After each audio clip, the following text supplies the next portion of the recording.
Start. Student federation of India SFIच्या वतीनं विद्यापीठ गेट डॉक्टर बाबासाहेब आंबेडकर मराठवाडा विद्यापीठ या ठिकाणं NTA ही संस्था बरखास्त करा म्हणून आज या ठिकाणं आंदोलन करण्यात आलं. NTA ही बोगस संस्था आहे, विद्यार्थ्यांच्या भविष्याशी खेळ या संस्थेनं लावलेला आहे.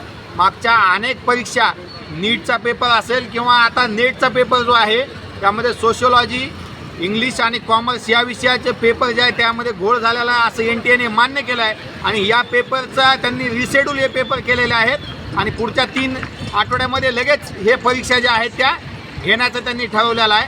मात्र NTA ही संस्थाच बोगस आहे आणि अनेक पेपर या ठिकाणी फुटलेला असताना NTAचं अस्तित्व राहिलेलं आहे. भाजप सरकारनं उत्तर दिलं पाहिजे. NTA खरं म्हणजे बरखास्त केली पाहिजे आणि विद्यार्थ्यांचं भविष्य सुनिश्चित केलं गेलं पाहिजे.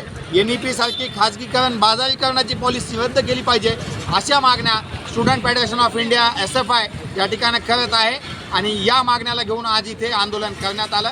मी अरुण मते, SFI महाराष्ट्र राज्य कमिटी सदस्य. धन्यवाद.